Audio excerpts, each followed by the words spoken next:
Sweet arts நம்ம இன்றைக்கி ஒரு மினி vlog தான் பார்க்க போகிறோம். இப்போ நான் எங்கே கிளம்பிட்டு இருக்கேன் அப்படின்னா தீபாவளி வந்துடுச்சு இல்லையா? ஸோ தீபாவளி ஷாப்பிங் தான். என்னோட ஷாப்பிங் எல்லாமே நான் ஆன்லைன்லேயே முடிச்சிட்டேன். பட் தம்பிக்கு வந்து ட்ரெஸ் எடுக்கணும்னு சொல்லியிருந்தாங்க. ஸோ ஜுடியோ போகலாமான்னு பிளான் பண்ணிட்டு நாங்கள் 2 பேருமே ஜுடியோ தான் கிளம்பி போயிருந்தோம். எப்போவுமே தம்பி ஜுடியோவில் ட்ரெஸ் எடுத்தான் அப்படின்னா எனக்கும் நான் ஏதாவது ஒரு டிஷர்ட் ஏதாவது ஒன்று வாங்கிட்டு வருவேன். பட் இந்த தடவை எனக்கு ஜுடியோவில் பெருசாக கேர்ள்ஸ் கலெக்ஷன்ஸ் எனக்கு சுத்தமாக பிடிக்கல. அதனால் நான் எதுவுமே வாங்கலை. சரி பாடி வாஷ் பர்ஃப்யூம் இந்த சைடு வந்து பார்க்கலான்னு பார்த்தா சேம் அதே ஸ்டாக் தான் இருந்துச்சு. எதுவும் புதுசாக வரவே இல்லை. பட் இதுக்கு எல்லாத்துக்கும் டபுள் மடங்காக வந்து கிட் செஷனில் வச்சுருந்தாங்க.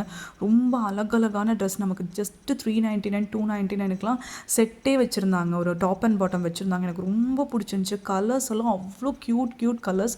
நான் கொஞ்ச நேரம் அதெல்லாம் வீடியோ எடுத்துகிட்டு இருந்தேன். நான் இங்கே வீடியோ எடுத்துகிட்டு இருக்கவே அங்கே தம்பி அவனோட ட்ரெஸ்லாம் செலக்ட் பண்ணிட்டான்.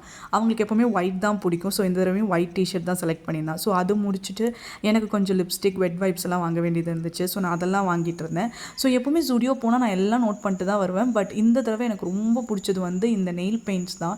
இந்த செட் $199 எனக்கு ரொம்ப அழகழகான கலர்ஸ் இருந்துச்சு. சரி அப்போ எனக்கு பிடிச்ச கலரும் நான் ஒன்று வாங்கிட்டு பில் போட்டு நாங்கள் அப்படியே கிளம்பலாம் அப்படின்னு கிளம்பிட்டோம். இப்படி தான் எங்களோட தீபாவளி ஷாப்பிங் எங்களுக்கு பிடிச்சது. உங்களோட தீபாவளி ஷாப்பிங் எப்படி போயிட்டுருக்கு அப்படின்னு சொல்லிட்டு கமெண்ட் பண்ணுங்கள்.